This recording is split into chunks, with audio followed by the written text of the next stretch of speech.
impossible sometimes to see the inside of someone. Even if you date them for 3 years, you never know everything about a person. This man was so kind and gentle. I never ever thought what happened to me now. If I didn't live this life, I would think it was a dream or some movie that I saw. But this is a real life story of how I was left disfigured. If you look at the front of the book, that's me when I wake up on a daily basis. I've been so blessed that God inspired man to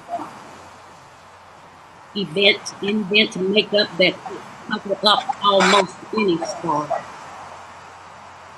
Because I'm left with a lot of visible scars as well as pain.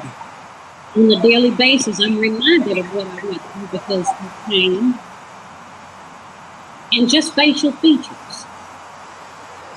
You know, nobody ever knows what another person goes through when they've been brutally attacked. I was attacked in a manner that most animals are not even attacked. I was beaten beyond recognition. I have been pieced back together. It's so different when you're blind and shot. But to be so brutally beaten that the meat is just more on your faces, splattered on the floor and over the walls and stuff.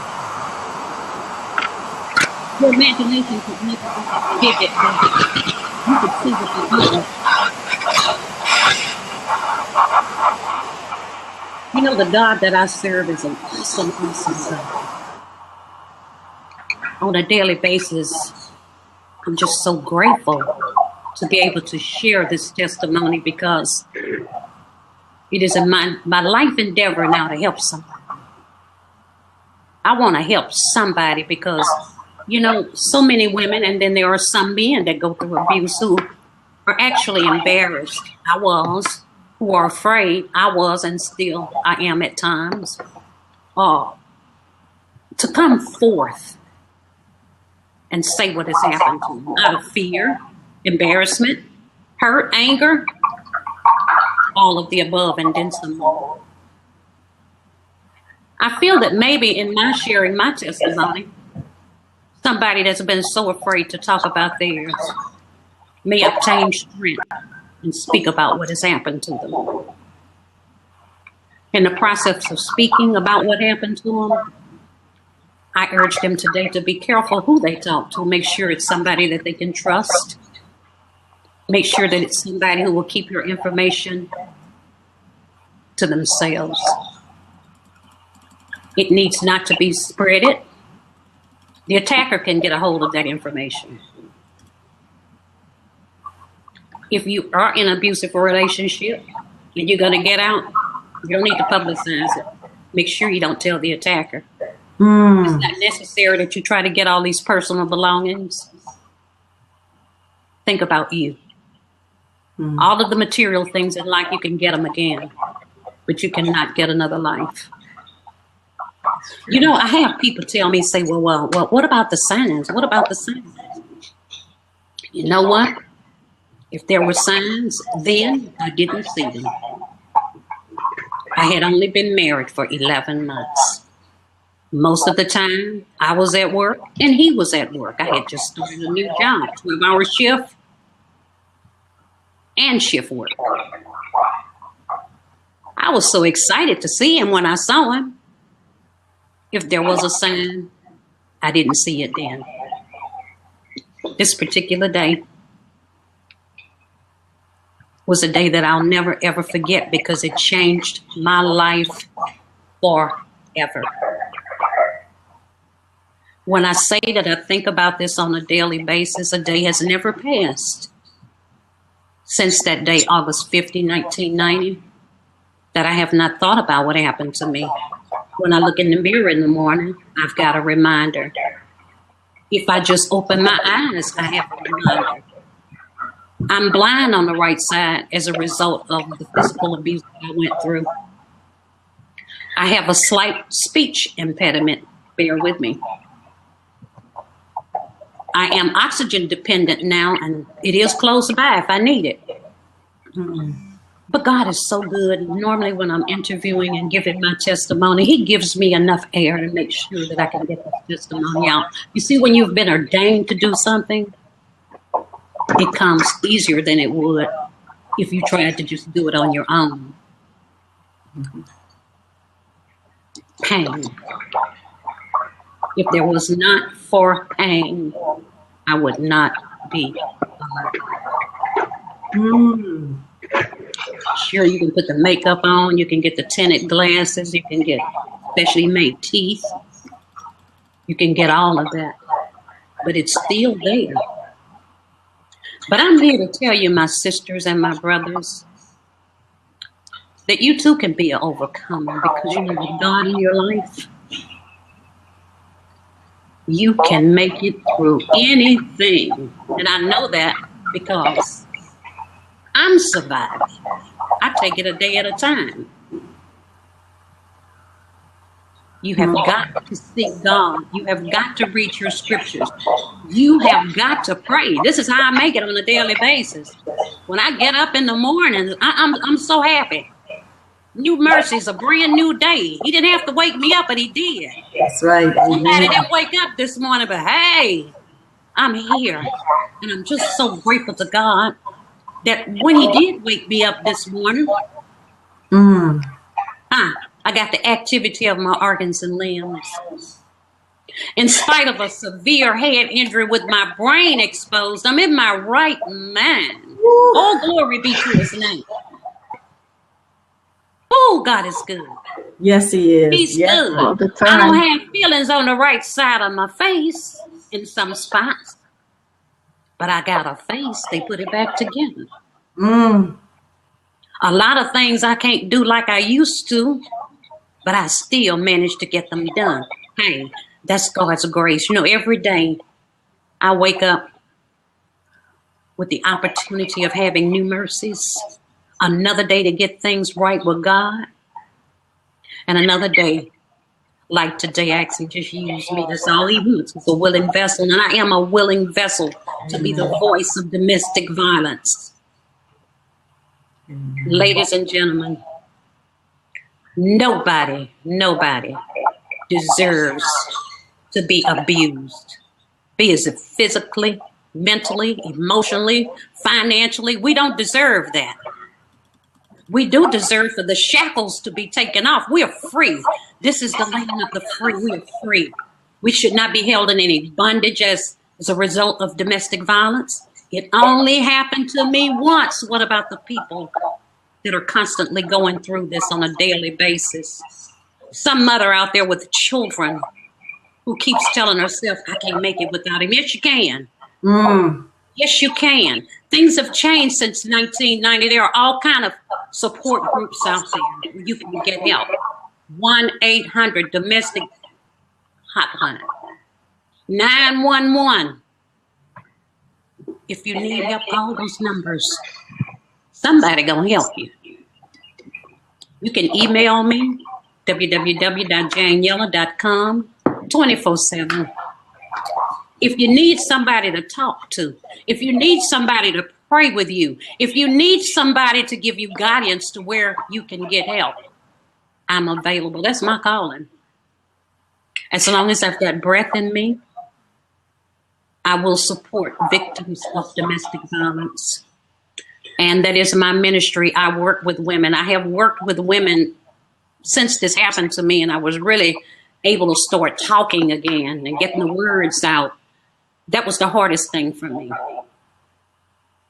I'm able to survive with what happened with me now because I was able to forgive. And that's going to be the hardest thing when you've gone through domestic violence. How can you forgive somebody that beat you worse than somebody would beat a dog or a snake? Yeah.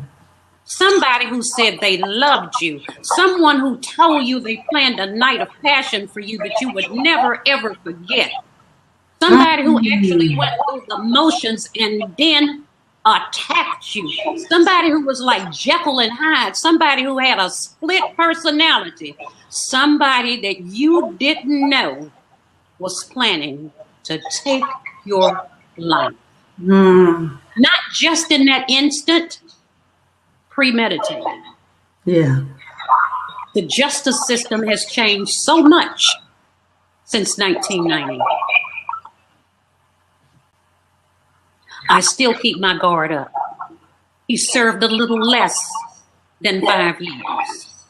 Wow. I'm always aware of my surroundings. I will be to the day I die. Cautious.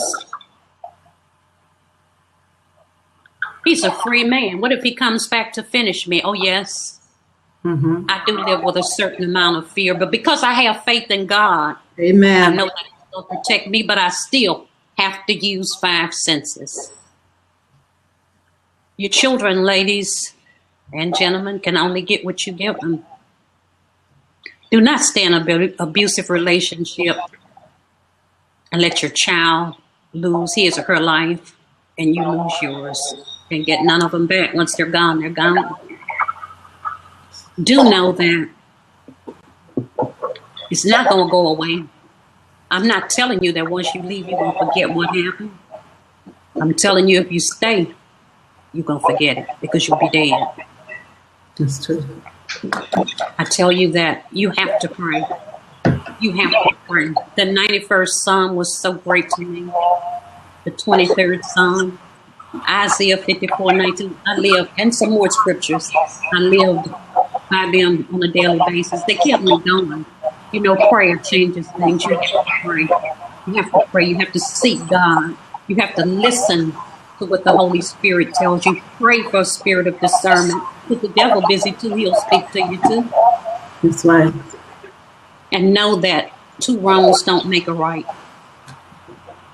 When you read my book, you will find out that when you go through times like this in your life, you lose family, you lose friends.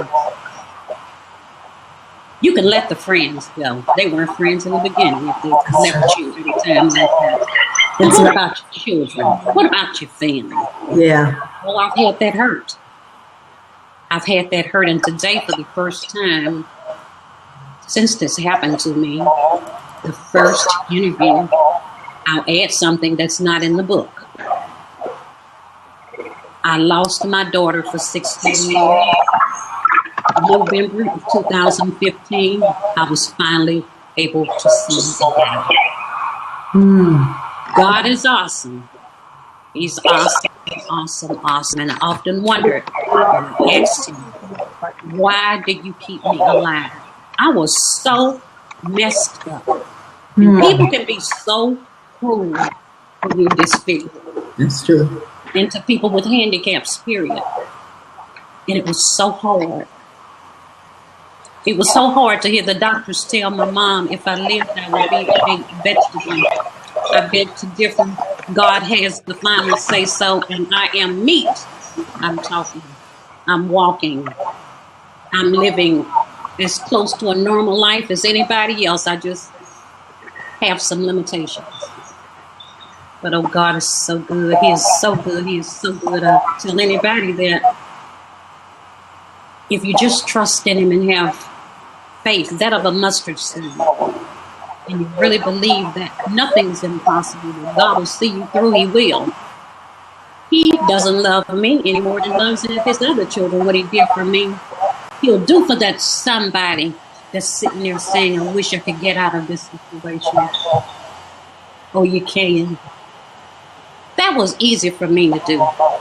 It happened to me once. You would not get a chance to do it again because next time you're probably going to kill me. There was no way he would have gone back into a situation like that. I even had a family member tell me, well, are you going to give him another chance? And I said, I was almost beat to death. I still got my mind. That was like, crazy. Really? Wow. Got to be nuts to ask me something like that. But that does happen. Not with this sister here. I was finished. Right then and there. Wow. And as I said, it only happened once. But I would never, ever give him a chance for it to happen again.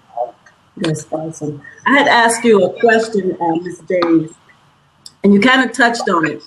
The second question was the warning signs. In the book, we've seen the warning signs. I'll speak for herself, and Sonia could speak for herself. In the book, it seems to us as readers, the warning signs was when that door locked. Don't go there. And then also, just leave the different type of things you would say, like you felt this, you felt that. So what made you ignore, just from reading the book, just those signs? You know, he had always been nothing but good to me. We had never even had an argument. So, you know, little nitpicky things sometimes that people look for. I didn't look for that. When I was off, we were together 24/7. When I was working and he was off, this man was always buying nice little gifts for me, flowers, candy, cards, just because. It didn't have to be a special reason, just because. He was one of the fewer guys that I could say at our age that would go to the department store with his wife and watch her try on clothes and tell her this looks good. You know, we still believed in that intimacy of walking and holding hands, the walks in the park, the visits to Baskin Robbins, and, you know, all those things. So up until the day that I told him maybe we should wait to get married, I think that might have been the first time, but if you really look at it, who would have thought that that was a warning sign? Because I was starting a new job and so many things were happening right then. And he said, why you want to wait if you love me so much? Mm-hmm. We've been dating for 3 years. Okay, to me, he's really in love and he's anxious to get married. To me, you know, he didn't want another day to go by without us being married. Okay. The other thing was, most men are not around women 24/7 when they off. I mean, I couldn't move. I couldn't even take a bath without him being there. In the day he tried to kill me, same way. Bought the bubble bath, ran the bath water. Oh my God. You have to bath yourself, baby. I do it. Well, what woman don't like that? Getting the feet. I thought that scene right there was so romantic. It was but before I went in the house, and then, oh my God, it was the eeriest feeling I had when my power locks on my car door jammed. Yeah. Well, it wasn't a new car. The first thing popped in my mind was moving on up. Got a good job now. It's just a temporary thing here. Mm-hmm. We're going to move up to a nicer place to live, and I'm going to have a nicer car. All the things that material that I really wanted. And he wanted that for me, too. I had no idea. Afterwards, I thought back about the morning that I left to go to work, and he was a little moody, but then we are sometimes, too. So once again, I said, this man hadn't done anything for me to be trying to dig up stuff. Right. Let me go on to work. And I'm going to have 2 days off. I hadn't had any time off in a while. I was the new kid on the block. So as the overtime popped up, the newest person had to work it. Well, I wasn't complaining because the money was good. I had never had a job that paid that much money before. Mm-hmm. My son could go to college of his choice. You know, the sky was the limit.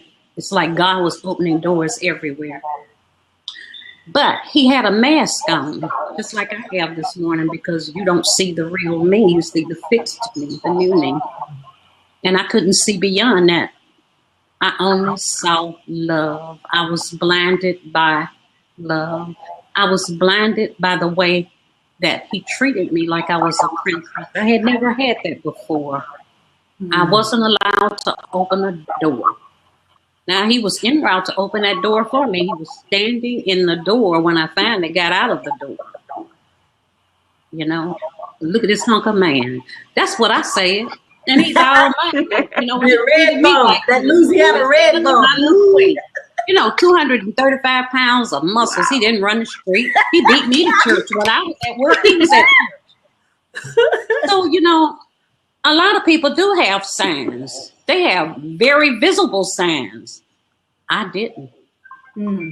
So can we take the fact that the door lock didn't let me out right then as a sign? We could. But I did not have the relationship with God then that I have now. Amen. I've been blessed with a spirit of discernment. Today, I wish I would have. I love the Lord. I truly did. I went to church. I prayed. Sometimes that's not enough. Yeah. That wasn't enough. So It was not enough.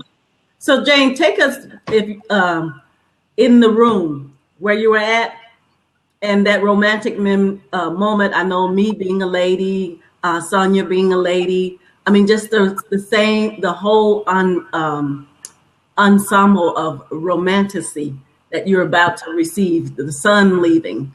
So was your mind still in that awe of romanticism, or, and then that's the part one, and then the second half is, as you see it turning different, how do you go from romantic to now I need to survive? Well, actually, I didn't have time to make any decisions. I didn't even know what was happening.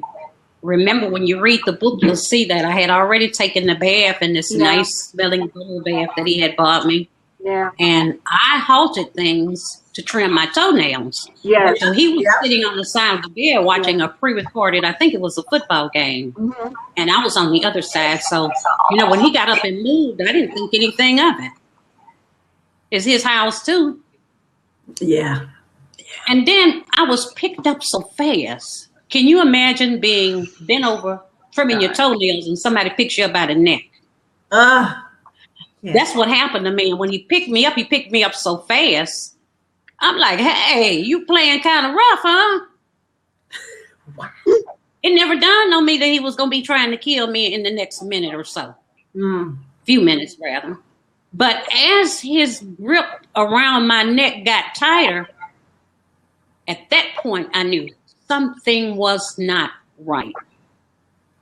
Having had prior law enforcement experience, I was always trained that there were areas that would take a man's strength, that if we as females really worked on them, not with him.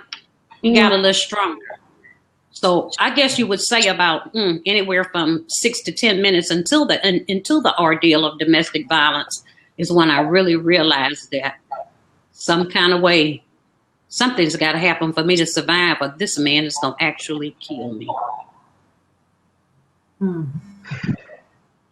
Now, once I was taking out that air, I tried to kick out the window. Once I was taken out of the air, I was immediately thrown to the bed.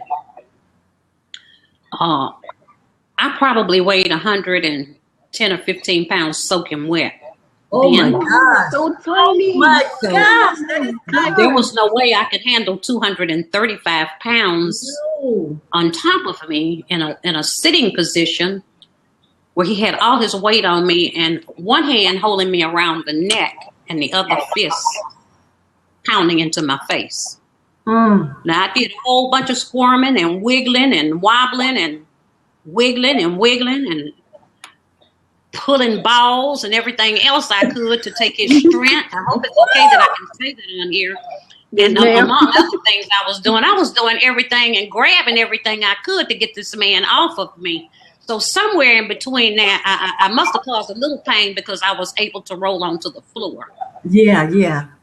And that may have been my worst mistake right there.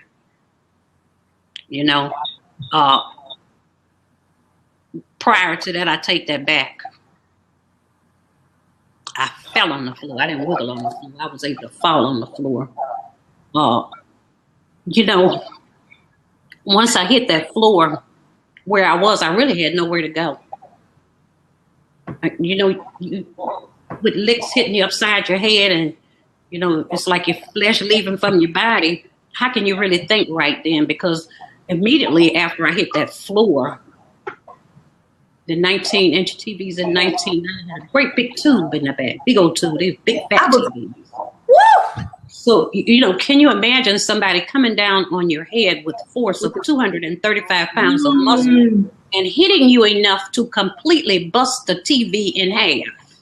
Not just hit me and leave me alone. But, I still had a little strength then. That's probably why they could see, and I don't remember that part. That's probably why they could see my fingernails and my blood on the wall with my meat splattered. That's a lot of force, a 19-inch TV. Yes. And, you know, like I said, there was meat missing from my face. I couldn't go anywhere because he had me trapped between the headboard and the nightstand. So as he continued to come down on me with that TV, he did that until I had no facial features on the right side of my face. Everything was flat. My nose was flat because it was so broken. And every bone on the right side of my face was completely broken. I had a lot of nerve damage. Some of it was completely through the nerves. And, you know, it's never easy for me to tell this, but I always get a blessing. That's why it took me so long to write the book, you know, and then I don't want to tell you a whole bunch more about that because I want the listeners to read the book all the way through. It's a lot of stuff that I'm not saying now that will answer a lot of questions that are probably in the back of your mind in reference to the book. I remember trying to play dead. I thought that if I held my breath, he would have thought I was dead, and he would go and just leave me alone and say, you know, you're dead. But he kicked me, and my body flinched. He realized I wasn't dead. And I remember reading that part when you lay there trying to play dead. You will die. Yeah. You know, 200. So was there a second hit with the TV? I was trying to. Everything happened so fast. Was there a second hit with the television or just? If it was, I don't remember, but I do remember him jumping up and down on my body. He jumped and he probably did hit me some more. You got to remember at this point, I'm kind of numb. Yeah. I'm pretty numb at that point. I remember people saying afterwards that they lost power, electrical power. You know, at the time that he was doing this, the TV was plugged up. You know, and the current from the TV could have kept my heart pumping. You know, like when they shock you. That's probably why my heart kept beating. Woo! Had I not been laying on carpet, that impact of broken bones would have gone all the way through the left side of my face, but I was laying on carpet. So he probably thought I was dead because I'm sure I was in and out of consciousness. So Jane, my third question, and I am certainly enjoying this. I'm just in awe just to hear it live. But my third question is, what gave you the strength to will to live? I was not going to let him win. Who was he to say if it was my time to die? And in that manner, he didn't give me life and he didn't have the right to take it. And I had a daughter that was messed up. I had a son that was going to be messed up. I had grandchildren I wanted to see. I had people I wanted to help because somebody had gone through this and had not been given the chance that I'm given. Somebody had gone through this and not being able to go back to work and get a retirement, a medical one. They said I'd never work another day, man dead. I worked 21 years after. I had to fit into a predominantly male environment. Nobody knows what I went through but God. Nobody knows how I went in the bathrooms at work and cried and prayed, God help me. Nobody knows how I was afraid to drive again because I had to get used to being blind on the right side. Nobody knew this but God and me. Nobody knew that I was so afraid of people. I was scared somebody was going to hurt me. I didn't want anybody to touch me. And I certainly didn't like the way people looked at me. I was a beautiful young woman with so much to give. Such a loving heart. And he tried to take it all away. I refused to let him win. He may have served less than 5 years. But let me tell you what. When I cry now, it's tears of joy. And I may have some run this morning. And the tears are just because I know where my God has brought me from. I know that had it not been for His grace and His mercy and the unconditional love that He has for me, that I wouldn't be sitting here telling you right now the true thing that happened to me. Not a story that I put together to tell you, but a true something that happened on my grandmother's birthday. And we couldn't tell it. It would have taken her out had she known it. Well, somewhere down the road we did tell her, but we didn't tell her then. My, you know. You think about people that don't believe in God. I get angry with them. Because I certainly didn't do this. I've had in excess of 24, 25, 26 years since I lost count somewhere down the line. I have to look at my paperwork and see. And I need another one now. In the process of him choking me to make sure nobody heard me scream, he damaged my vocal cords and my esophagus. My esophagus has been stretched twice. I need a third stretch. I don't know if you noticed or not, but I keep having to swallow.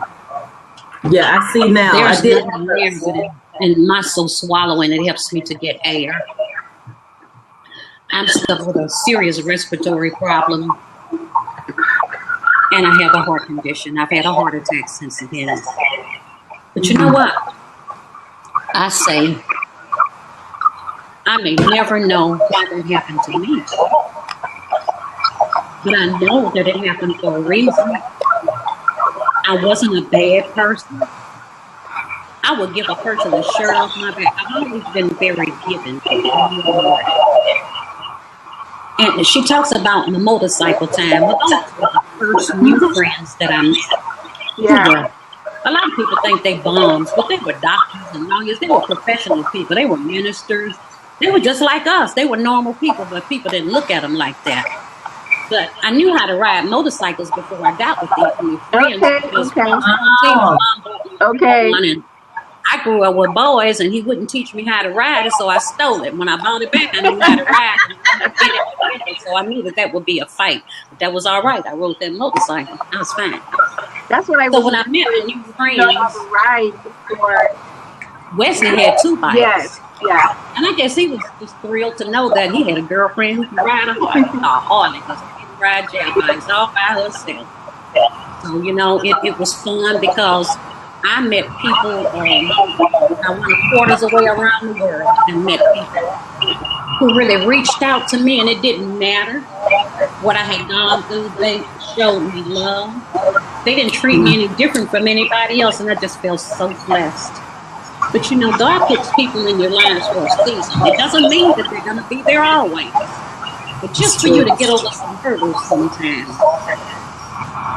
But you know, I don't see a lot of those people now. A lot of them are dead and gone.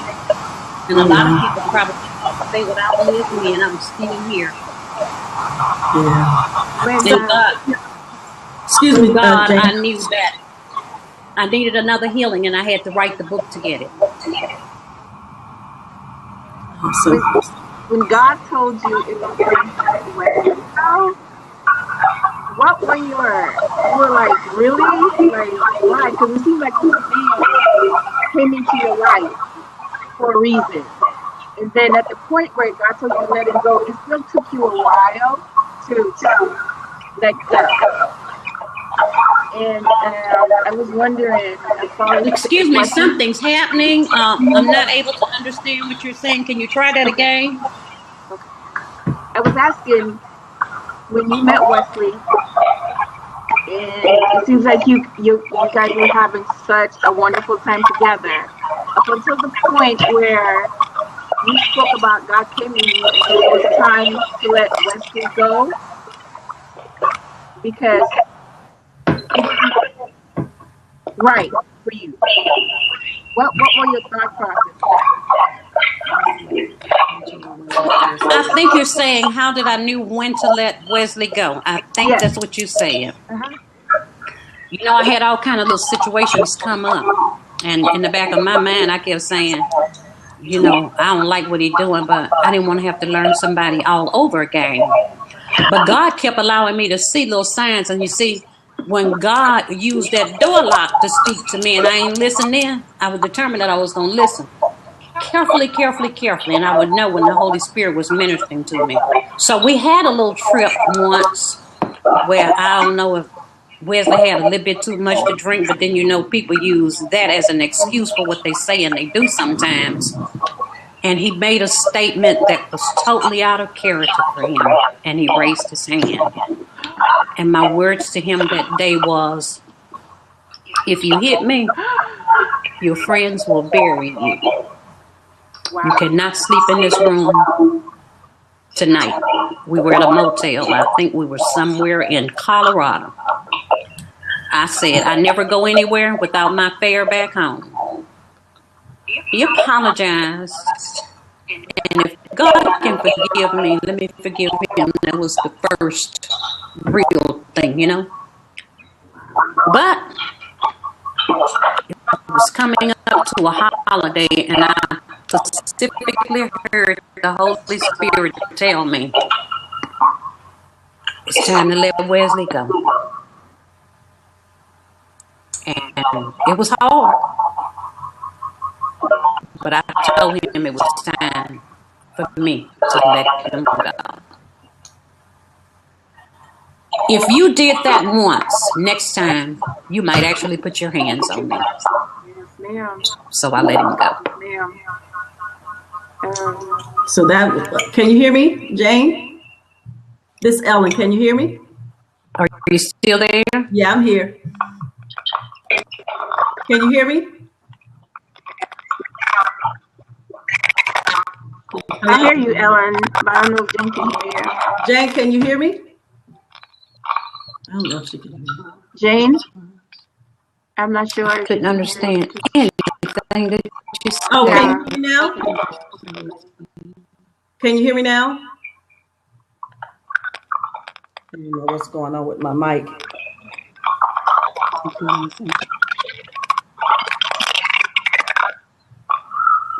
Can you hear me, Sonia? I can hear you, Ellen. Jane, can you hear me? I don't think because there's still that.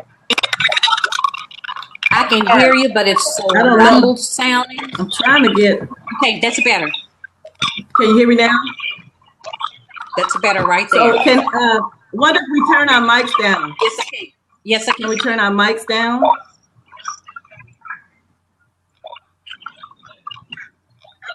So I'm sure.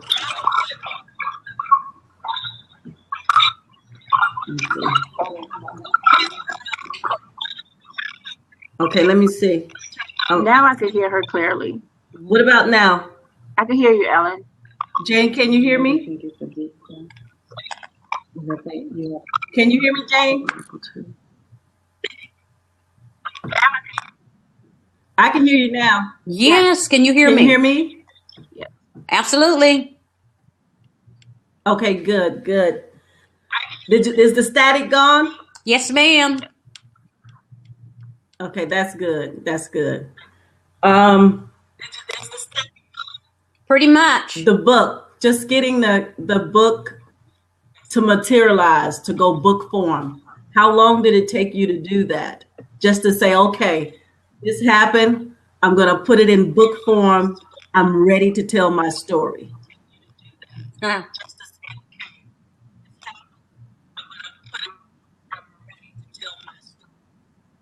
Well, I spoke at a domestic violence cancer survivor program, and my bishop told me, and at the same time he was telling me, the Holy Spirit was telling me, it is time for you to write a book. You got another healing. At that same time, the same day, I was introduced to my publisher who was at that service. So after that, I had a meeting with the publisher the next day or so. It took me exactly 2 months to handwrite the book, y'all. Wow.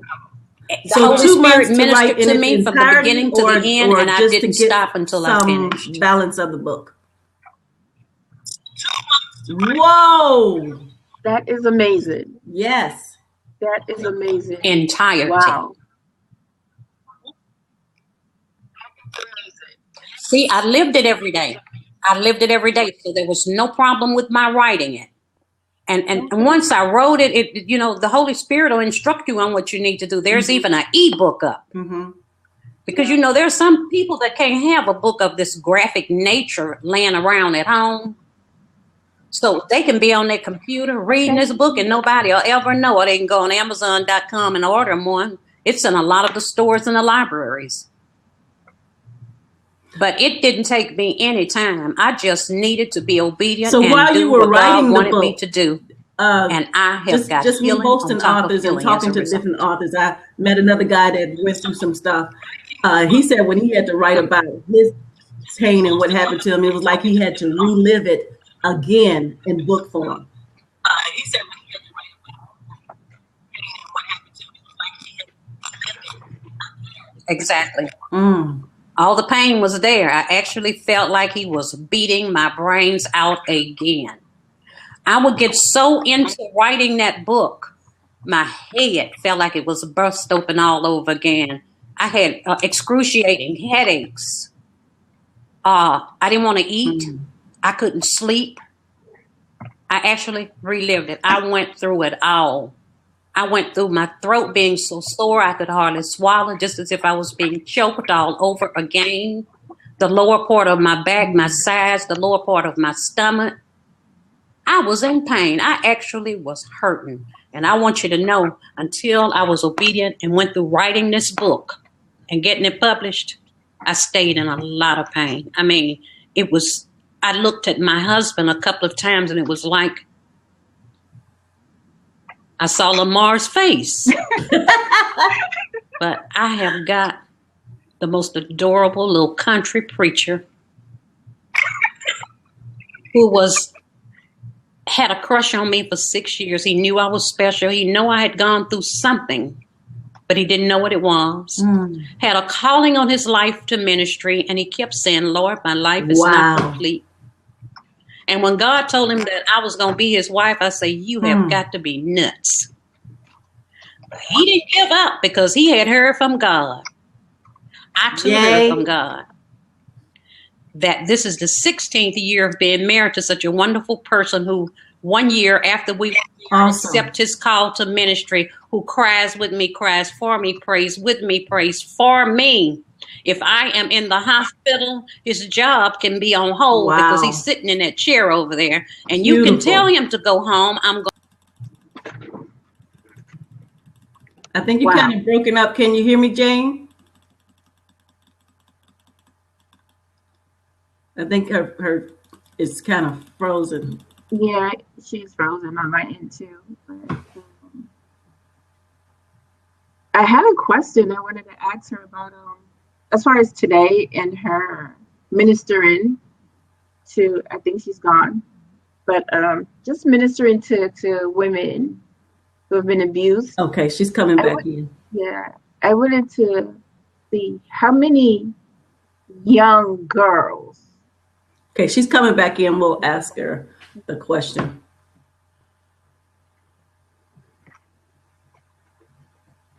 I just accepted her. Okay.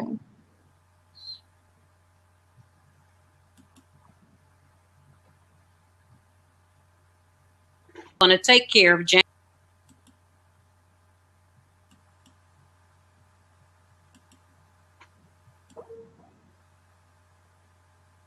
Did you see where I shared this story?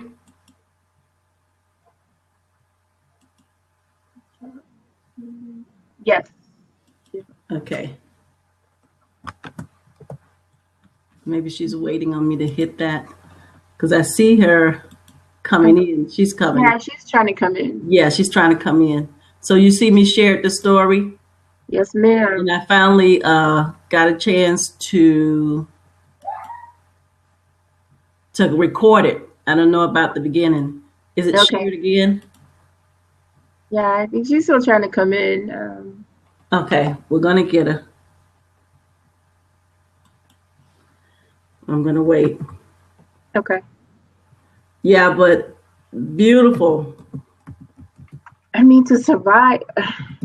just to be able to survive something like that. And I was wondering about that television because it had to be that old kind from old fashioned back then. Yeah. They didn't have the But flat screen. to be, wow.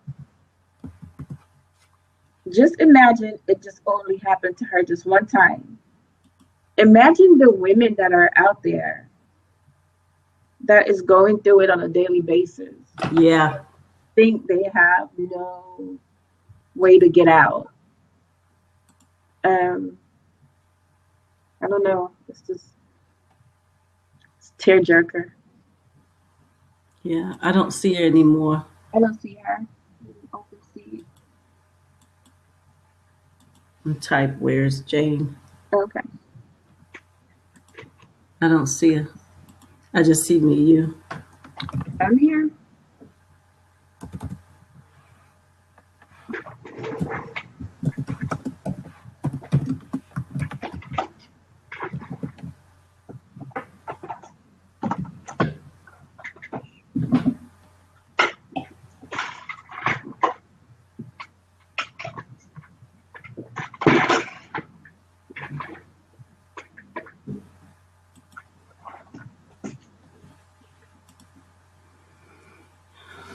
Yeah, it was very, very painful.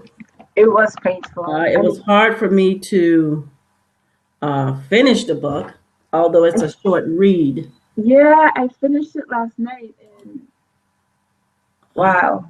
I don't see her. Oh, okay, there's somebody. It says show caller. Okay, let me see.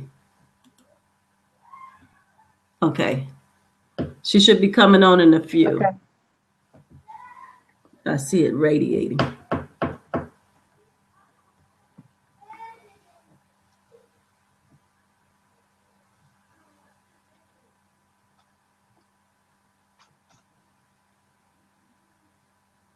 She should be coming on. Okay.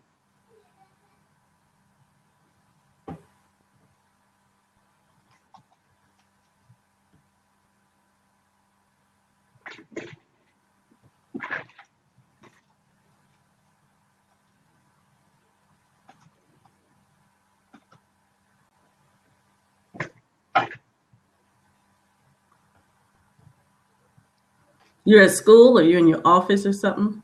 I'm at work. But Those it's are nap time. Okay, I'm gonna say Semester ended on Sunday, so we have no students, but we still have to be here to just get ready for the next semester. okay. I'm just gonna say something right quick. Those of you who are looking on and maybe perhaps not typing in or anything like that, we have here live Jane Yellow. Jane Yellow is the author of It Only Happened Once, and her story is the account of her abuse at the hand of her ex-husband. So guys, if you would swipe and share our story, Jane had a very candid moment with us, and she told us some awesome things. She's trying to get back on, so I don't see in there. So just some things that's happening right now. And she did talk about how there's some men who may be in an abusive relationship or are being abused that are afraid to come forward. There were some other things, if you would just listen to the replay. And as we get her back in here, this awesome story, this compelling story, just the fact of hearing her over and talk about it and live it again as she told us about this story. She mentioned that in the story that she written, it took her 2 months. 2 months in its entirety, Wow. which is very shocking. And she said it was her story, and the Holy Spirit allowed her to do that. And I'm trying to figure out what I need to do to get her in here. Let me see. I don't see. I notice. Oh, this is live. Okay, I see Kenneth saying something. Yeah, about Kenneth said that's why he talked to his daughter, because he is handled or touched wrong by our Yeah. man, tell me, I will be dead or in jail without question. I hear you, Kenneth. I hear you. I hear you. Um, Same thing too. I got 3 daughters, and my dad had 8 daughters.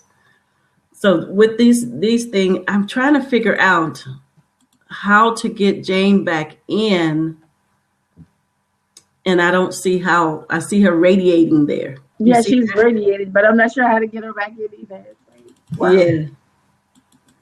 So I That's don't know. Yeah. I'm just So type. Um, so Miss Jane.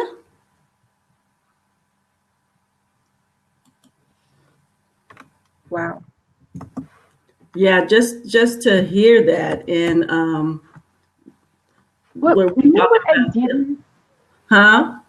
read? Like I know the part she talked about her and Wesley when he raised his hand. I don't think I read that in the book.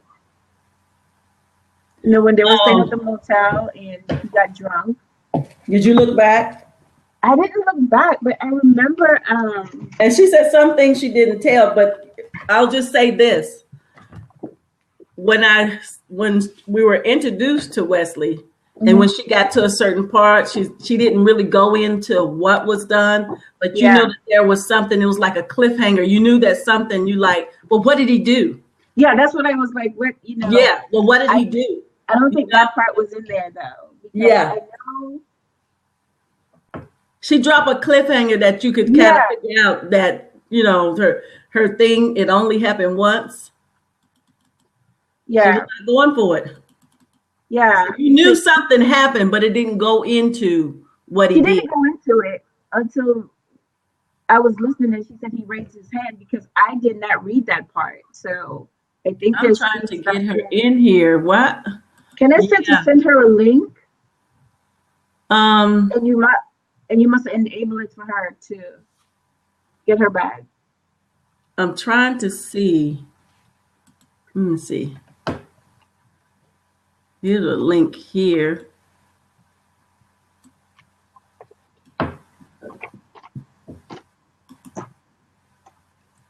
I'm not sure what I'm doing. I don't see it no more. I hope she was able to grab that. So you're over here, and then she may be coming. Okay. Okay. Okay. Do I need to paste a link?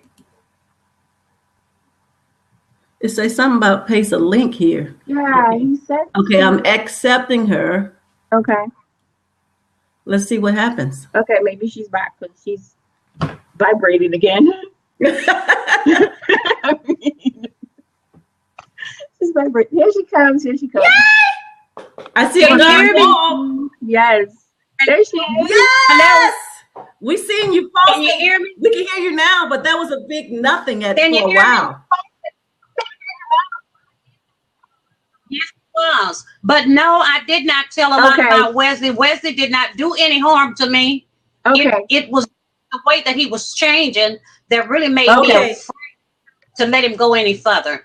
His lifestyle was for a lot of fun and having, listening to the Holy Spirit and listening at God tell me that this was not the life that he was ordaining for me. I needed to get out of it, and I wasn't full of questions about why you That's want me to right. do this. That's Hey, right. look, I owe God. He didn't owe me. So Okay. that it was over. It was over. I wanted to be in a relationship where I wasn't drinking all the time and doing things that I wasn't supposed to be doing because I Amen. wanted to be a vessel that God could use. Wesley and I Okay. did not. We didn't end bitter. Today, if something happened with me and I needed him, I think he'd be the Wonderful. Yeah, first I one to love get that. over here to see about me. But I got my own. I don't need him. I got my That's own, awesome. and my own is great. I tell you, I would marry him every day of the week over. The only thing that we found to argue about in almost 16 years is who loves who the most. That's what I'm talking about. That's That's what I'm talking about. fantastic. So you can let everything down. You don't have to I mask love it. yourself or nothing I around. love, love, love, love that. myself. How lovely I look to myself. It doesn't matter what I see because to That's my what I'm husband, talking about. I'm And you do beautiful look to beautiful, him. Jane. I looked at your Facebook page, You know, and I didn't see all I anything. need to I was know like, what's she talking about? Exactly. Because if you wouldn't have said anything about the makeup or anything when is I covered looked up. I at your got Facebook special page, makeup I on. would not have known. Like, what is she talking about? What? So that Well, I have a lot of stuff hidden. I have a lot of stuff hidden. That's why I say I'm so blessed that I can cover it up. But I have done women's conferences where okay. it was unmasking, and I have gone Wow. just like that with nothing on.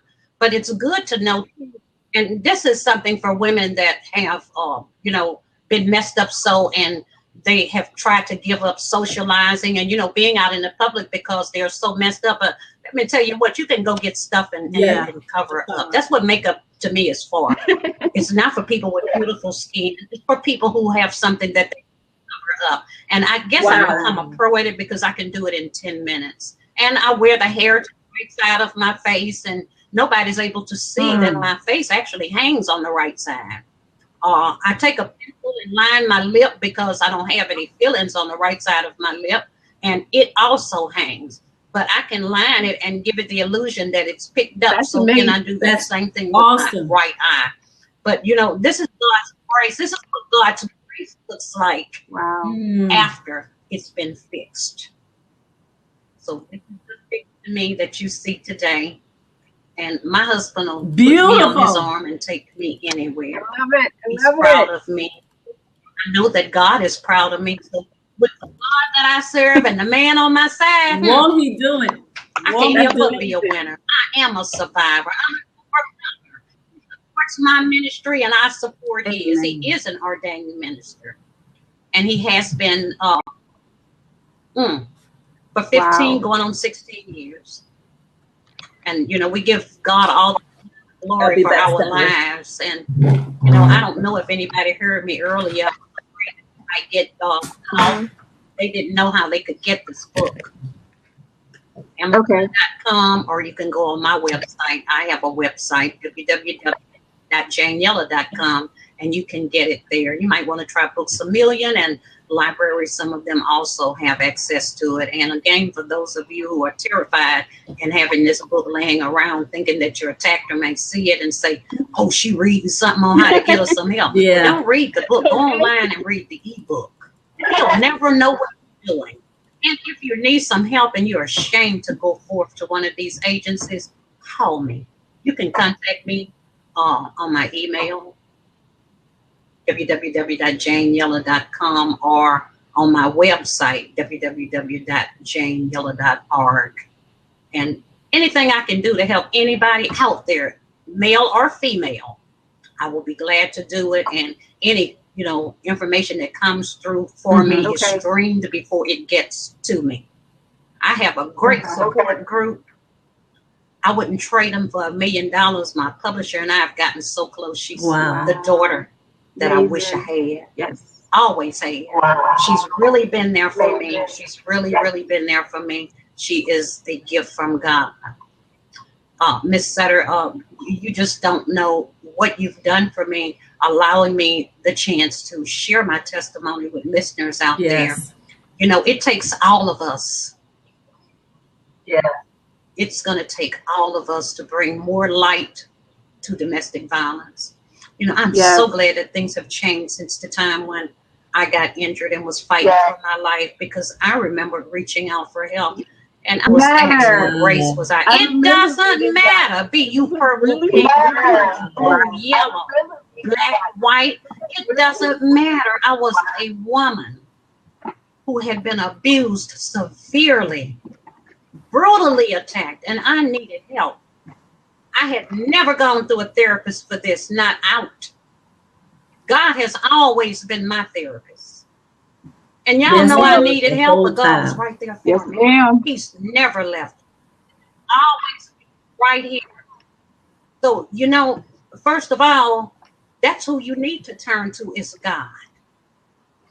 He's the one, because he can do anything. God told me, if I kept you here, I'm going to fix it for you. Amen. Amen. Because I ain't want to look like that all the time. But you know what? The older I get, and I'm getting ready to make my 64th birthday, I'm so blessed. It's not everything. Who would have thought when I was 37 I would have said that? But you know, it takes a lot of things to make it in this world. But since this happened to me, I've seen people that are worse off than me, and they didn't go through what I went through. And I can help but pray for them. Because I'm going to tell you, I've been so gifted. I can be in a room with the women, and I can sense that there's a beautiful woman. You can sense it. Wow. Awesome. Like the pain runs through my body. God is a great. I often wonder, why would he gift me in that manner? But that means that I need to go to an immediate prayer for that person. No, when I stopped letting it be about me and started praying for other people, I really got to see. So Jane, what do you say to a person that doesn't have any physical abuse, but they can feel it, everything mentally? Although, I mean, like maybe they have scars, but you don't see those scars, but now everything is mental. They have some mental problems due to the fact of the abuse. How do you get them to come out? How do you get them to say, okay, to come forward, at least to get, started, male or female? Hopefully them listening to my testimony is going to give them some courage. You can do anything with God. Say to yourself, I'm not going to live like this. I want a normal life. If she can have a normal life, I can have a normal life too. But that person has got to want to come out of it, because we can't force them, and that would be the worst thing in the world, because they get deeper. But I do tell people out there who are friends of people who are going through domestic violence situations, be it verbally, mentally, physically, emotionally, or financially, and you say you're getting tired of them, but don't get tired now. Hang in there. Do not walk away from them, whatever you do. You may be the only friend that they have who can help them into getting out of the situation that they're in. And then if you're not sure what to do, please email me. I may can say something to you that I'm not saying right now that would really help you, because sometimes just a prayer will put something on a person's heart that will turn their lives around. But nobody deserves to go through any type of abuse. Like I say, even a man, because men are being abused too. Not as much as we are, but they are being abused. And they hide it maybe a little bit better than we do, because they say because they're men, people gonna say, he whining like a little baby. That's true. Not necessarily. Not necessarily. Don't worry about what somebody else says. Trust me, everybody's got something going on in their lives that they don't want other people to know about, that they may be just a little ashamed. You're not gonna look at anybody and find a perfect person. Well, what do you say to a person that say, okay, I want help, but I don't want to relive it. I don't want to talk about it. Because I met some people like online, and I was asking them, to come listen to the story. They was like, nope, that happened to me when I was younger. Nope. They wanted to hide it in a compartmentalized place. What do you say to those people? I say that you'll never be free. You'll always have those shackles on you until you shake it off and come forward. And if it didn't help you, think about somebody else that you might help. When you're holding in what has happened to you, this sometimes is the road that brings a lot of people out of domestic situations, hearing what has happened to somebody else. But if you continue to hold it in you, you know that there's a part of your life that is not happy because you're holding it in. Let it go. I tell you, let it go so you can be an overcomer. You will never be an overcomer and live a complete life as long as you hold this in. Yeah. So we're going to wrap this up. But Jane, what do you say to somebody that's looking on? There might be some people that's looking in now that have not came in the queue or just don't feel like typing in. What do you say to them today, now the help for you? What would you say to them?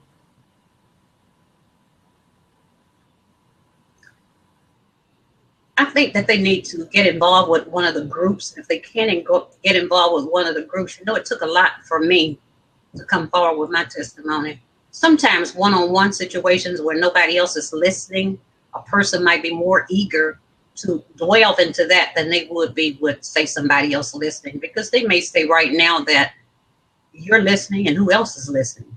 They may feel that way about it. But on a one-on-one basis, maybe it will be helpful to you. And I am www.janeyellow.com. That is where you can contact me, and I will be glad to talk with you. Hey, it will not be spoken of with anybody else. It'll just be between you and I. I hope that I've helped somebody today. And I hope that you will pray to God and ask him to lead you and guide you, because he will. That's where mine came from. It came from God, from talking to him. Just like I'm talking to you, God, what can I do? What can I do? And I know that everybody who's alive out there wants to have a good life. We don't know what's going to happen when we leave this world. But while you're here on earth, have the best life that you can have. But first of all, I'll tell you, you need a relationship with God.